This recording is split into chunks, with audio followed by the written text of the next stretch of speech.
Hey, story lovers! For more inspiring, shocking, and emotional tales, make sure to subscribe to Dream Nest Stories. It was a quiet afternoon at a high-end cafe in Manhattan, the kind of place frequented by affluent clientele who expected nothing less than perfection. Among the customers that day was a young boy, Barron Trump, accompanied by his security detail. Seated in a discreet corner of the cafe, Barron exuded an air of calm maturity beyond his years. His presence was low-key, but impossible to ignore for those who recognized him. Behind the counter was an elderly waitress named Margaret. A kind-hearted woman in her late 60s, Margaret had been working at the cafe for decades. Her hands, worn from years of hard work, trembled slightly as she carried a tray laden with coffee and pastries. She had seen her fair share of important people walk through the doors. But today, her nerves got the better of her. Margaret approached Barron's table cautiously, her hands gripping the tray tightly. Just as she leaned forward to place a steaming cup of coffee on the table, disaster struck. Her foot caught on the edge of a rug, sending her stumbling forward. The coffee cup tipped, its contents spilling across the table and splashing onto Barron's crisp, white shirt.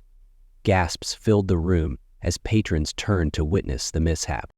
"Oh my goodness, I'm so sorry," Margaret exclaimed, panic spreading across her face. She immediately grabbed a napkin and began dabbing at Barron's shirt, her voice trembling with distress. "It was an accident. I didn't mean to." The security detail quickly stepped in, one of them pulling Margaret back while another inspected Barron to ensure he was unharmed. "Ma'am, step away," one of them said sternly, his hand on Margaret's shoulder. Tears welled up in Margaret's eyes. She felt the weight of the stares from the other patrons, her embarrassment cutting deeper than any words could. She knew she couldn't afford to lose this job. It was her only means of supporting herself. Barron, however, remained silent through the commotion. He looked down at his stained shirt, then at Margaret, who stood frozen, her hands shaking.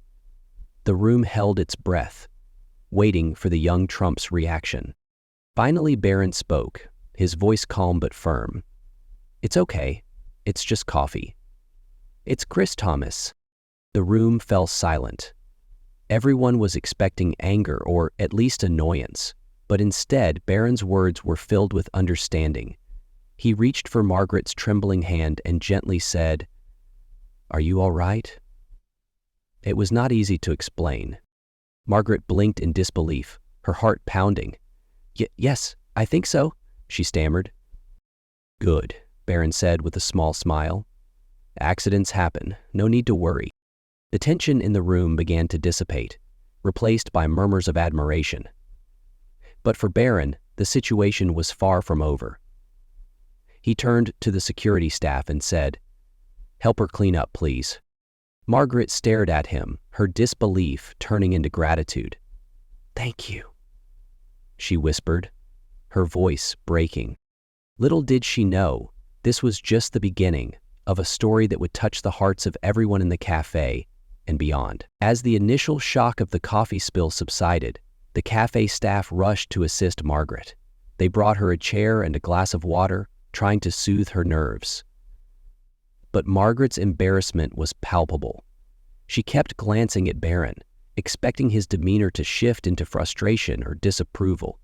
Yet, the young boy remained as composed as ever. Barron's shirt was visibly stained, and a cafe manager hurried over to address the situation. "Mr. Trump, I deeply apologize for this incident. We'll handle everything immediately," the manager said, practically tripping over his words in a desperate attempt to smooth things over. "It's not a big deal," Barron said, waving off the man's concerns. "Just make sure she's okay." The unexpected kindness stunned not only Margaret but the entire staff. It wasn't every day that someone in Barron's position displayed such humility and concern for others.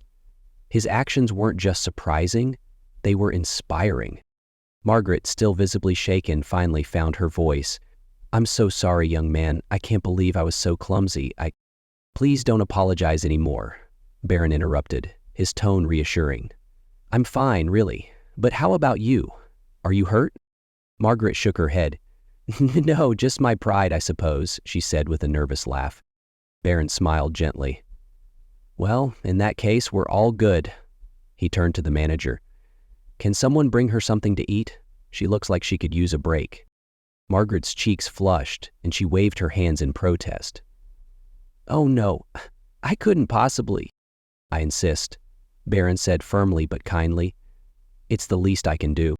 The staff, still reeling from the unusual scene unfolding before them, hurried to fulfill Barron's request.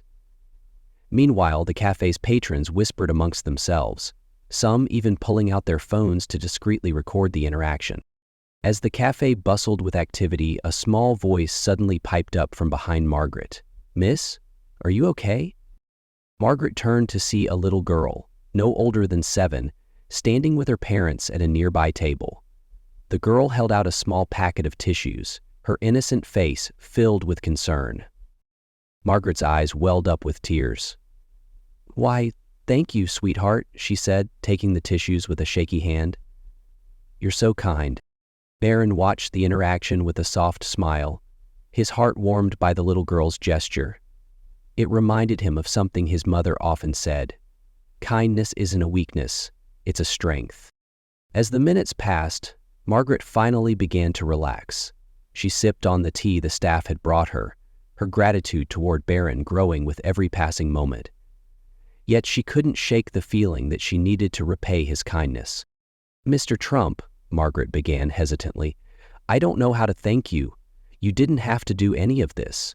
You don't need to thank me, Barron replied simply. You've probably spent your whole life taking care of others. Today, it's your turn to be cared for. Margaret's heart swelled at his words, and for the first time in years, she felt truly seen and appreciated. Unbeknownst to either of them, the cafe's manager had been quietly observing the entire scene. Inspired by Barron's actions, he began to reevaluate the way he treated his own staff, particularly those like Margaret, who had dedicated years of their lives to serving others. But the story didn't end there. Barron had one more surprise in store, something that would leave the entire cafe staff speechless. As the cafe buzzed with quiet murmurs and stolen glances at Barron, he leaned closer to Margaret, his eyes filled with genuine interest. How long have you worked here? He asked, his voice soft and curious. Margaret hesitated, feeling the weight of all eyes on her. Well, young man, I've been here for nearly 25 years. Started when my husband fell ill, and I had to find work quickly to support us. Barron nodded, his expression somber. That's a long time. You must have seen so much in this place. She smiled faintly. Oh, I have stories, let me tell you. But the best part has always been the people. Meeting folks from all walks of life. It's what kept me going, even on the hard days. Barron listened intently, his maturity and thoughtfulness catching everyone off guard. Margaret's story seemed to resonate with him, and he suddenly turned to the cafe manager. Excuse me, he said, his voice now carrying a sharper edge. How long has Margaret been standing on her feet today? The manager fumbled for words, clearly caught off guard. Most of the day, I suppose. Most of the day, Barron repeated, raising an eyebrow. That doesn't seem fair, does it? She's been here for 25 years. Surely she's earned a little rest. Margaret, flustered, tried to interject. Oh, no, it's part of the job, really. I don't mind. But Barron wasn't having it. It's not about what you mind, Margaret. It's about what's right. He scooped her up and pointed her out the door. The cafe fell silent again as Barron stood up, commanding the room with an aura that far exceeded his years. Margaret's given this place decades of service, and I bet she hasn't asked for much in return. But today, we're going to show her what she's worth. Before anyone could respond, Barron pulled out his phone. How much would it cost to give her the day off and cover her wages? He asked the manager. Sir, that's really not necessary, the manager stammered, glancing at Margaret, whose face had gone pale with disbelief. I wasn't asking if it's necessary, Barron replied coolly. I was asking how much. Realizing there was no point in arguing, the manager nervously quoted a figure. Barron tapped on his phone, and within moments he showed the manager the screen. Done. She's off the clock for the rest of the day. The room erupted in a mix of applause and astonished gasps. Margaret's hands flew to her mouth as tears streamed down her face. "You didn't have to do that," she whispered, her voice trembling. "I wanted to," Barron said simply, "and it's the least I could do for someone who's worked so hard for so long." The little girl who had offered Margaret tissues earlier tugged at her mother's sleeve and whispered something. Her mother nodded encouragingly, and the girl walked up to Margaret, handing her a small handmade bracelet. "This is for you," the girl said shyly, "to say thank you for being so nice to people." Margaret took the bracelet with shaking hands, her heart too full for words. She glanced at Barron, who gave her a warm smile, and then at the girl, whose innocence and kindness reminded her why she had loved this job in the first place. Barron wasn't finished yet. Turning back to the manager, he added, "And while we're at it, maybe consider giving her a proper break schedule. Nobody deserves to be on their feet for hours without rest." The staff exchanged glances, clearly inspired by Barron's words. The manager, though still slightly flustered, nodded. "Of course, Mr. Trump. We'll make some changes." Barron sat back down, satisfied, as Margaret wiped her tears and looked at him with newfound admiration. "I don't know how to thank you," she said, her voice thick with emotion. "You've already done more than enough, Margaret," Barron replied. "Just promise me one thing. Take some time for yourself every once in a while." Margaret nodded, her heart swelling with gratitude. But little did anyone know, Barron's gesture was only the beginning. The events of that day were about to spark a chain reaction that would change the café forever. The news of Barron's actions spread like wildfire through the café, and soon the entire staff rallied together. Inspired by his kindness, they decided it was time to reassess how they treated their veteran coworker, Margaret. One by one, they began sharing stories of how Margaret had touched their lives over the years. "She helped me when I started here and didn't know how to carry 3 plates at once," said a young waiter. "She stayed late after her shift to help me practice. She brought soup for me every day when I was sick last winter," added another staff member. "She's like a mother to all of us," the chef chimed in, his gruff voice softening. Margaret stood at the center of it all, overwhelmed by the sudden outpouring of appreciation. Tears glistened in her eyes as she listened to her colleagues and customers speak about the quiet, selfless things she had done over the years. It was as if the weight of her decades of work was finally being recognized in a way she had never expected. Meanwhile, Barron remained seated, quietly observing the room. He didn't make a show of his actions or seek any attention for himself, but his presence was magnetic. Customers approached him, thanking him for standing up for Margaret, while others began asking for autographs or selfies.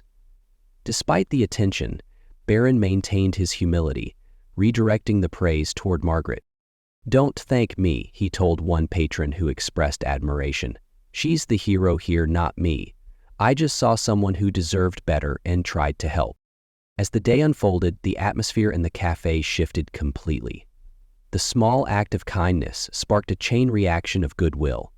Customers started tipping more generously, with one man leaving a $100 bill and a note that read, "For Margaret, who reminds us all to be better."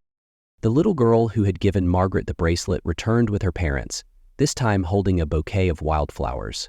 "You deserve these," the girl said sweetly, handing the flowers to Margaret. The cafe erupted into applause, and Margaret found herself laughing through her tears. But Barron wasn't finished. After speaking quietly with the manager, he stood up and addressed the entire cafe. "I've been thinking about what Margaret said earlier," he began. "She told me she's been here for 25 years. That's a lifetime of service to this place and the people who walk through its doors.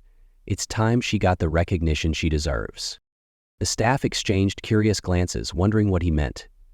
Barron gestured toward the manager, who cleared his throat nervously. "As of today," the manager announced, "we're creating a new position, head of staff. Margaret will be the first to hold this title. She'll oversee the team and help train new employees, and it comes with a well-deserved raise." The cafe erupted into cheers, and Margaret's hand flew to her mouth in disbelief. "I don't know what to say," she stammered, her voice breaking. You don't have to say anything," Barron replied with a smile. "Just promise you'll let people take care of you for a change." The celebration continued as the cafe transformed into a place of joy and camaraderie. Even customers who had come in for a quick cup of coffee stayed to be part of the moment, sharing stories and laughter. As the day wound down, Margaret found a quiet moment to sit beside Barron. "I don't understand why you did all this for me," she said, her voice soft. Barron met her gaze, his expression earnest. "Because people like you are the backbone of this world, Margaret. You work hard, you give so much, and you ask for so little in return. The least I could do was remind everyone how special you are." Margaret smiled, her heart full. "You've done more than that, young man. You've changed my life today." Barron stood to leave, but before he did, he reached into his pocket and pulled out a business card.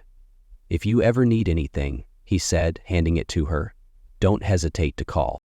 As he walked out of the cafe, the staff and customers watched him go, knowing they had witnessed something extraordinary. Margaret held the card tightly, feeling a renewed sense of hope and gratitude. And though Barron disappeared into the bustling streets, the ripple effects of his kindness remained. The cafe became known as a place where people were treated with dignity and respect, and Margaret's story inspired countless others to show compassion in their own lives. In the end, it wasn't just a single act of kindness that made the difference.